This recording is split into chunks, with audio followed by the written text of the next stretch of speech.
All right, so the point of doing this breakout before the lecture is a lot of the stuff we probably know, probably not, and it's a nice way to go through the material in a very practical, problem-based way. So this problem is set up to kind of define a lot of terms and to go over similarities and differences of different ways we can describe a solution. So basically, a solution is going to be something where we have a solute dissolved in a solvent, which makes a solution. So we have to define these terms. So we can do that. What is the solute? The solute is what is in the minority. So this is the species that is in the minority, or the minority component of the solution. In the solution. So it's what you have less of. Okay. And so we would call, if we look here, we have 8.30 grams of sodium chloride dissolved in a half liter of water. Now, it's a little trickier. So really, when we're going to be comparing majority and minority, that is pretty much exclusively going to be when you have two liquids. Comparing a liquid and a solid, the amount of moles in water is going to be a lot greater. So, for example, the concentration of pure water is 55 molar, which would be 55 moles in every 1 liter. So if you have a half liter of water, that means that you have approximately 27.5 moles of water. Now, that's a lot. And if you look at how many grams are in sodium, and we were to compare which you have more of, moles of water or moles of sodium chloride, the moles of sodium chloride, if we look at a periodic table, so sodium, if I pull it out here, is 22.98 grams. Chloride is going to be 35.45. So we're looking at about 55 grams in 1 mole. So we don't even have 1 mole, not even close to 1 mole of sodium chloride. We have 27.5 moles of water. And this is why when we add a solid to a liquid, that the solid tends to always be the solute. So this is not your this is not just because it's a solid, it's just because you have a lot less solid when comparing it to a liquid. So, but in almost all cases, when you add a solid, that will be your solute. Okay, so our solute is going to be our sodium chloride, NaCl. Now, if you have multiple species in your solution, it could be mixing 2 liquids together or 3 liquids together. You can have more than 1 solute. So, can have more than 1 solute. Now, you can only have 1 solvent. So the solvent is what's in the majority. So solvent is in majority. You can only have the most of 1 thing. So in this case, that would be the water.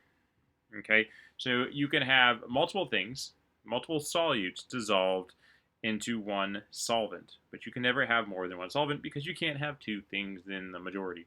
Okay, I hope that made sense. And so then to calculate, we have 2 ways of describing a solution involving a solute and a solvent. The first is moles per liter. Now we have to say moles of what, liters per what, and so molarity, we use a uppercase M, and that is equal to moles of solute divided by liters of solvent.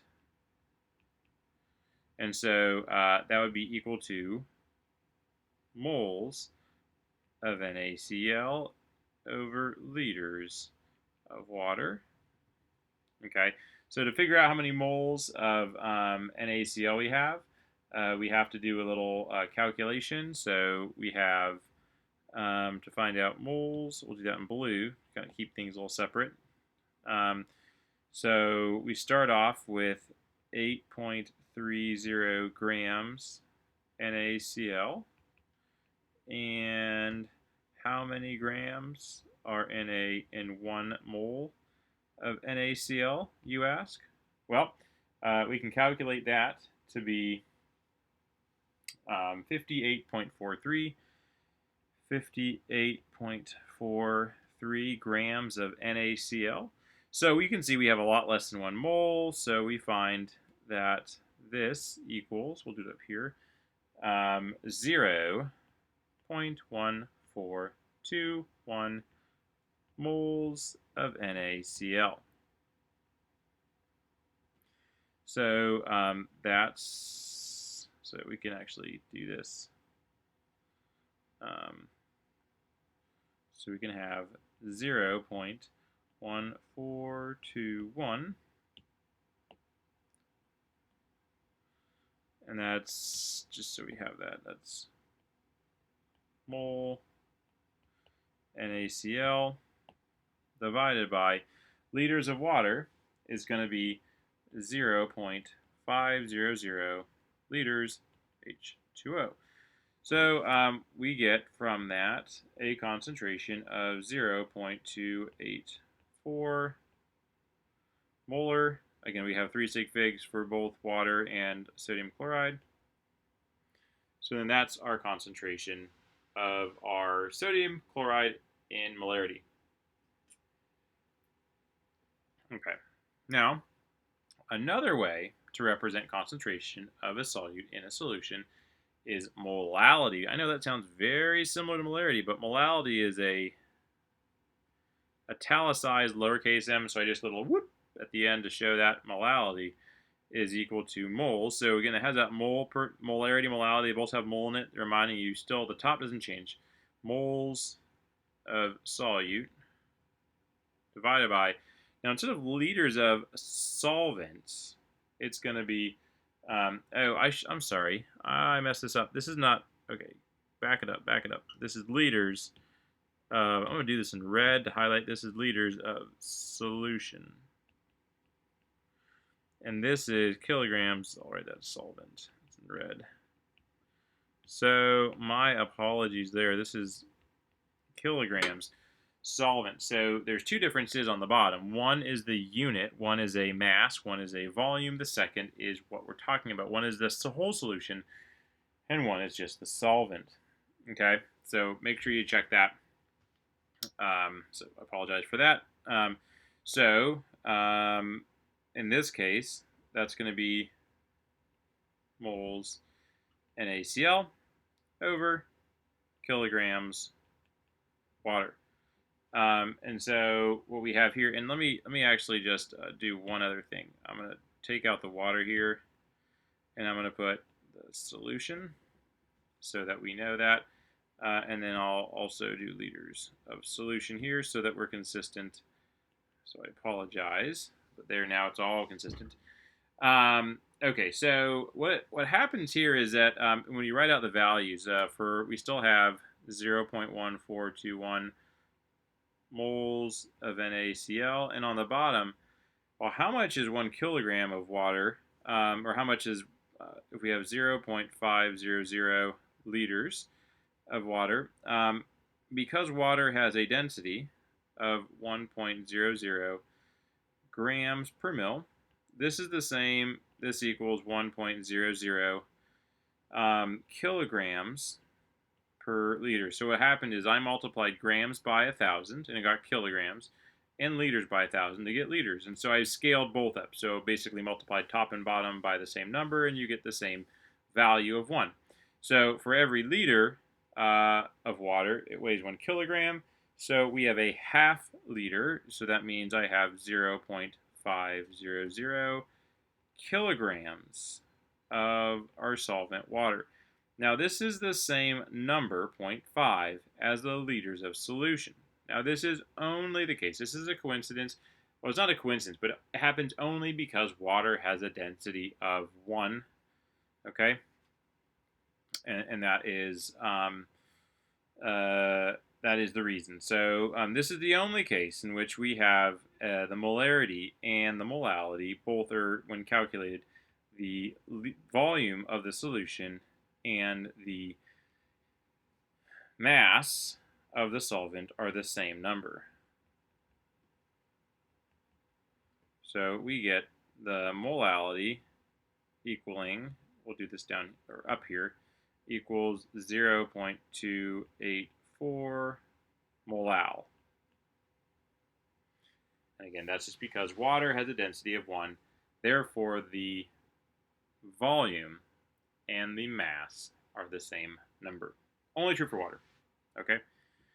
Now, the reason why we have molality around, it doesn't seem very useful, is that molality, this is in red, this is a temperature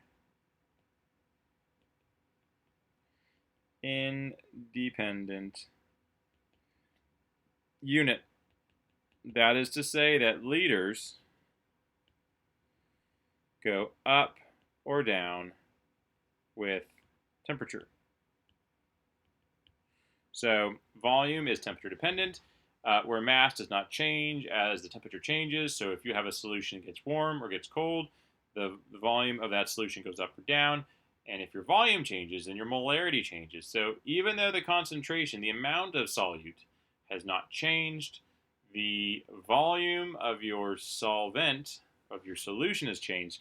So by calculating the mass of solvent, we get around this temperature dependence, and so we use molality in situations where we're looking at some other property besides concentration that changes as a function of temperature. So you can look at freezing point depression or other experiments where we have a change in temperature related to a change in something besides concentration, and we want the concentration units to be independent of temperature. That is, we want them to be the same no matter the temperature not changing, and that's why we would use molality in that situation. Okay.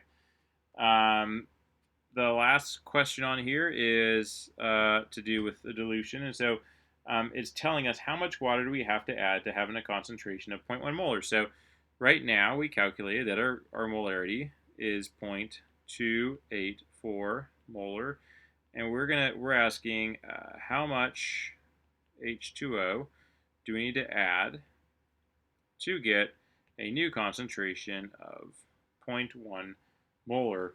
And so I like to think of it, and I strongly encourage you to as well, for some of these problems, just to draw it out. So this is question H2O added.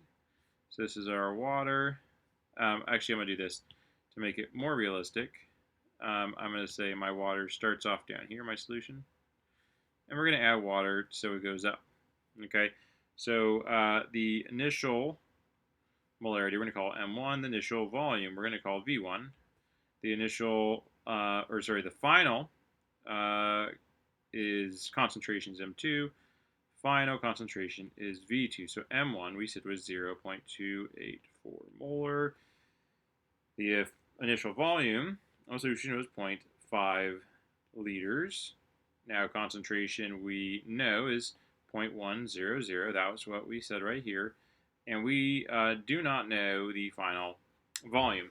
Now the real question is asking how much water do you have to add, but that's going to be the difference between the final volume and the initial volume. So this is going to be V2 minus V1 equals H2O added. So just know that. So we're first going to find V2, and then we could find how much water is added. So it's a two-part process. So we have an equation which is M1V1 equals M2V2. Now what this is really saying is that when you multiply molarity times volume, that's molarity is moles per liter times liters over 1. And so liters cancels to give you moles. So the actual value here is moles that you end up with is equal to the moles you started with. So moles equal moles. And that makes sense. When you're just adding the solvent, then the moles of solute should remain the same. And that's really what this equation is showing you. So what we want to do in this particular example is we want to solve for V2, so we're going to move M2 over. So we do that, so we get M1 V1 over M2, we had to divide it over, is equal to V2. So we can take that down here, and so we have V2 is equal to M1, which was my initial concentration, 0.284 molar, times V1, 0.500 liters, divided by our new concentration. Now, because we have a smaller concentration on bottom, we have to have a larger volume. When we calculate that, it will be 1.42 liters, and that's our final volume. So the volume of H2O added is equal to 1.42 liters minus what we started with, 0.500, which is equal to 0.920 liters of water added. So in this problem, we've calculated molarity two ways. We've defined solute and solvent, and we've also done a dilution problem.